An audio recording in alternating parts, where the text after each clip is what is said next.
In the year of our Lord, 1986, From Software was founded as a modest and simple developer of business software. In only a few short years, they switched directions and dipped their toes in the world of game development, with the release of King's Field in, also the year of our Lord, 1994. And after the game sold much better than expected, this is the path the company followed for the next 3 decades. And to this day, while they pumped out some successful games during this time, they didn't truly cement themselves as game industry legends until 2009, with the release of Demon's Souls.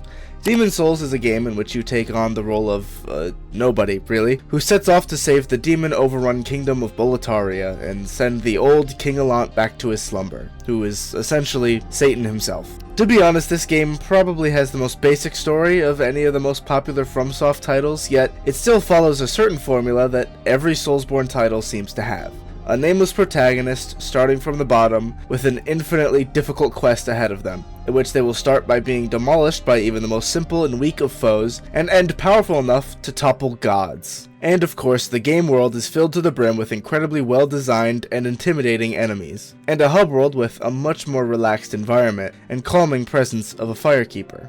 I'm sure there are dozens of other FromSoft staples that could be pointed out, but these seems to be the main ones. And it's a formula that has resulted in some of the most iconic experiences in gaming history, as well as hundreds of millions of dollars in profit, 4 Game of the Year nominations, and 2 Game of the Year wins in the last few years. Their iconic formula for game creation is one that is nearly impossible to replicate, but is immediately noticeable once you start playing a title in the Soulsborne genre. That being said, these titles are the gamer's game, a true trial to overwhelm the senses, and a challenge to all traditional game industry norms. You see a lot of standard single-player titles attempt to balance between gameplay and storytelling. There are some exceptions of course, but you can play through Dark Souls 1, 2, 3, and the DLC and still know nothing about the story. The games require some digging and a little attention if you want the full story, or you can just watch a 3-hour lore video. Back on topic, the most obvious and iconic trait I haven't mentioned yet of FromSoft's catalog of games is their difficulty. Most games give you the option to raise and lower the difficulty of the experience. Not Bloodborne, not Sekiro, not Elden Ring. These titles make you earn the enjoyment of them, and that's what makes them stand out. Not to rag on regular titles, but your typical AAA release will aim to make every portion of the experience give you a sweet little hit of dopamine, especially in its main gameplay. Games like God of War, Spider-Man, Doom, they aim to make you feel as powerful as possible from the get-go. They each have their own challenge to each of them, and they're fantastic games, don't get me wrong, but Soulsborne titles seem to have a major focus on delayed gratification. The gameplay is usually very simple, it's difficult, and it requires a decent amount of critical thinking, but this results in an incredibly unique experience, one that most games won't give you, one that teaches you to get back up.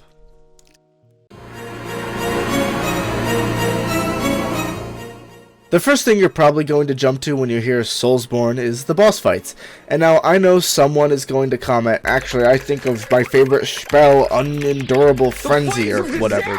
But no matter what, the bosses are the ultimate staple of any FromSoft title, and the challenge they give you will most likely be the peaks of your playthrough. Now don't get me wrong, there are some duds, cough, Rom the Vacuous Spider, cough. But this is not the case for the vast majority of bosses. Pontiff Sullivan, Father Gascoigne, the Great Shinobi Owl, Godric the Grafted, the Abyss Watchers, Garmin the First Hunter, Ishin the Sword Saint. I could go on for hours and hours, genuinely, just listing fantastic bosses in these games. And there's a purpose for these interactions, and a reason they become so memorable. Let's compare your average Dark Souls boss fight to a boss fight in the recent Spider-Man games. In the Spider-Man games, the purpose of the experience as a whole is to make you feel like Spider-Man. So they go out of their way to make you feel powerful, and give you precious quick-time events to showcase the progress you make throughout the fight. It's designed to make you feel powerful. Bear in mind, this is a good thing, and you want the Spider-Man game to put you in the shoes of Spider-Man. But in contrast to this, your average Dark Souls boss will give you the exact opposite feeling, at least on the first few runs of a boss. At least for me, most of the time, unless I'm over-leveled, I can get destroyed by a boss and barely learn a thing in the first few moves. This sets up the boss to be an impenetrable obstacle, but if you keep at it, you can start to find weak points and memorize movesets. If you keep getting back up, you can typically start to make a dent in what seemed like a colossal health bar, and eventually, you may just topple what seemed to be an indestructible foe. It's quite a satisfying feeling that games like Spider-Man, while fantastic, just don't give me. I'll use some more specific examples for how each game handles these vital segments of their campaigns. I'll use Spider-Man 2018 as an example. The game starts with a very well put together segment to sort of teach you the basics of Peter Parkering, ending with a cinematic fight against Kingpin. The room quickly fills with henchmen or low-level enemies, and if you were to lose the fight, the game automatically restarts to a checkpoint from a previous point in the duel. Things like this are unknown luxuries to a Dark Souls player. Using Yorm the Giant as an example, once you find his boss room, unless you magically discover how to defeat him in one go, you will die. And unlike the instant restart of your average AAA title, you are sent all the way back to the last bonfire that you rested at, and you either have to run past or fight up to dozens of enemies between you and the next area boss. This is called a boss run, and can drain your precious healing items before you even arrive at the boss room, so even making your way to attempt the boss again is a challenge in and of itself. Now, if you've even played a single Soulsborne title, you're acquainted with this formula, and the ever so satisfying feeling when you finally slay an area boss. But have you ever stopped to think, what makes this a desirable experience? We only get busier as we get older, and we have to start dictating more and more what can take up our precious time on this planet, so we spend tens, dozens, hundreds of hours simulating the most tumultuous act in fiction. Well, of course, the first answer you might likely jump to is the satisfaction when that culmination of your efforts finally leads to prey slaughtered or great enemy felled. But there's more to it than just trying over and over again. If it were just that simple, then you might as well be playing a slot machine, and as much as I'd like that, these games actually teach some things to the player. Whether intentional or not, make the game more enjoyable as you progress. Author John Maxwell said sometimes you win and sometimes you learn. With every death in a FromSoft game, you will come back with more knowledge, even if it may feel like it's nearly impossible to waste a life in one of these games. Every item used, enemy slain, or enemy not slain, will teach you how to better complete the game moving forward. Ultimately, the lesson is, the only way to lose is to stop playing.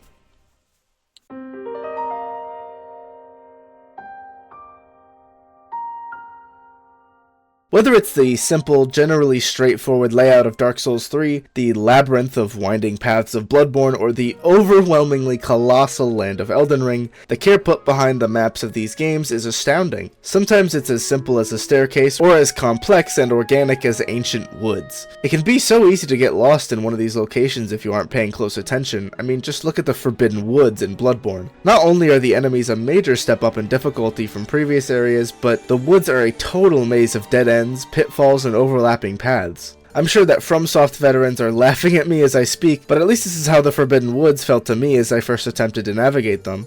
But through dying a lot to little balls of snakes, and guys with a bunch of snakes as ahead, and big balls of snakes, I realized that my best course of action, for my build, would be to not kill every enemy in my wake. You see, in the Forbidden Woods, a lot of enemies have large pools of health, while also putting out plenty of damage. Although, because plenty of the enemies are just large balls of snakes, very few of them have the speed to keep up with you, meaning you can simply push past them with relative ease. Usually. But while you're still exploring, you'll be rewarded with items strewn about the landscape. It's really hard to not make progress in these games, even when you die over and over, but the issue new players may have is that it's not readily apparent. You see, your average AAA game will have a heavy focus on extrinsic progress, meaning the motivators are very external. They are rewards, progressors, and punishments outside of yourself. XP, in-game currency, skins, achievements, and items can be extrinsic motivators. There's nothing wrong with this, as most of what game developers can do is encourage you to play a given game with extrinsic motivation. Also, FromSoft has a lot of this as well. But there are also intrinsic motivators. Any good game will have a decent balance of both. The way most Soulsborne games handle this is what I mentioned earlier. They force you to learn and master the game through strenuous segments, where you may not gain any external rewards such as weapons, items, and currency, but with each death, you gain intrinsic rewards such as knowledge and understanding that allow you to eventually progress forwards. If you want more examples of this, watch Super Eyepatch Wolf's video on Shenmue 3, he covers this pretty well. Now, obviously most games have this. Duh. It's very rare that you're going to beat a game without dying once, all on the first try. It's inherent to games to have risk-reward balance of some kind, but most games try to treat death as a mistake. You lose little, yet gain little with each death, and are thrown back to a quick save with each failure. Again, this works in some cases, but for lack of a better term, death feels special in FromSoft titles. It's not fun, but one of the most iconic gaming sounds of all time is... for a good reason. Speaking of dying in these games, this leads me to talk about a major inclusion to most of these titles. Whenever you are bodied by Millennia or demolished by the moon presence, your ensuing fatality is a part of the story.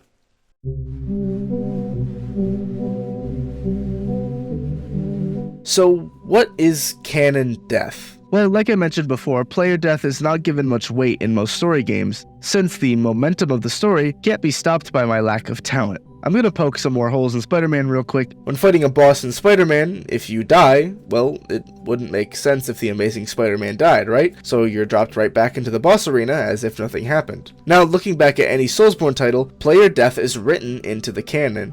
The idea of forced immortality is a very vital theme in Dark Souls and Sekiro specifically, and it makes sense, especially in Dark Souls. Who would want to live forever?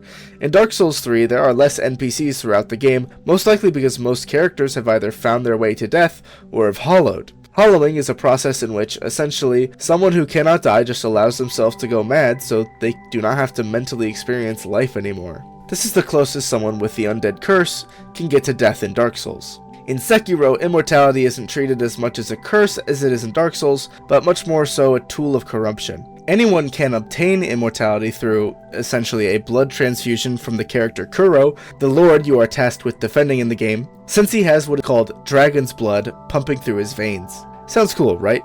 Well, whenever an immortal dies in Sekiro, including the player character, they drain the life force of those around them, causing them to fall sick with an ailment called dragon rot. Now, if you're a good person, there is a way to cure people, but the main villain of Sekiro, Genichiro Ashina, I probably mispronounced that really badly, is a bit more selfish. At the start of the game, Genichiro near fatally wounds the wolf, whom we play as, and he is only brought back since Kuro has kindly given us his blood, but this now means we are immortal. And Genichiro has received the same treatment as we later discover, since he kidnapped Lord Kuro. Once we get Lord Kuro back, our goal is to literally sever the ties of immortality and to make dead the undying. Since Kuro has discovered, all that immortality does is corrupt or damn. I know that was a long lore dump, but I appreciate you watching this far. Elden Ring and Bloodborne also have immortality written into their mythos, although I would argue it's not as vital to their respective stories. But the one major exception that I've noticed is actually in the runt of the litter, Demon Souls.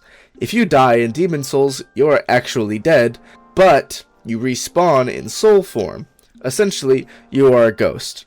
This results in you having to play with half health until you defeat a great demon and can possess your worldly body once again. While I'm not a huge fan of this mechanic myself, I like the implication this has. Since you can restore your humanity by defeating bosses, I feel this is the game's way of saying that continuing to try, getting back up, even in the face of the worst circumstances, is a human trait.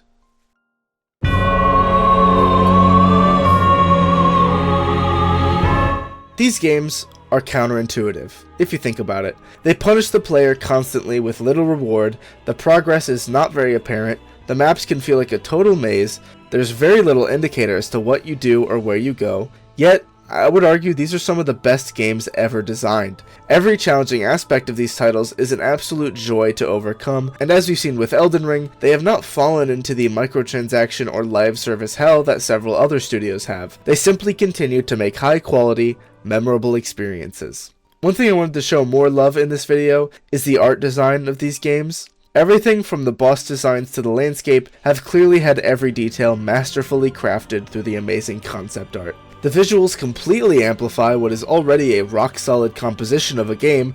Regardless, I say all this to bring attention to the value that each FromSoft title has provided each player. If you look online, there are multiple testimonies of how these games teach pillars of discipline and determination, and even people claiming that it helped cure their depression. No FromSoft title is going to touch how difficult life can be, but it can show us that simply throwing in the towel won't get you anywhere. The best way to reach satisfaction in life is to enjoy the journey. while also staying disciplined enough to conquer its caveats and pitfalls. You see, every one of the titles I've talked about obviously lead to an ending, but the value doesn't come from the destination, it's from the journey. I know that's tacky, but we don't live our lives because we'll die one day. It's what happens between our two guarantees, birth and death. And I want to add that your average game can teach a good life lesson, but so can a movie or a show. What makes the Soulsborne method of teaching you so special is that it uses the vehicle of gameplay to the best of its ability. Any old single-player campaign can tug at the heartstrings to its story, but unless the game is Red Dead Redemption 2, the game is not truly utilizing its medium to its full potential. I'm sure the comments are going to be full of some niche examples, but the FromSoft catalog of games is the only grouping of AAA games that I can think of that gets its message across through the gameplay itself. If you have the spare time and love playing video games, please try a FromSoft title, put one of the games on a wishlist, wait for a sale, and give it a try. When I tried Dark Souls 3 for the first time, I played for 14 hours, and then quit, because I couldn't defeat the Crystal Sage of all things. Then I played Sekiro for about 5 or so hours, before giving up because I couldn't get the hang of it. Then I tried Elden Ring because my friend suggested we play it together, and I made almost zero solo progress. Now, one day, I picked up Sekiro again, and finally got the hang of the combat mechanics, got obsessed with it, and beat it within a handful of days. And everything sort of spiraled from there. The games start fun, as most games do, but can become strenuous as they get more punishing. Once you learn to just persist, get through your lowest low, boy do these games get addicting.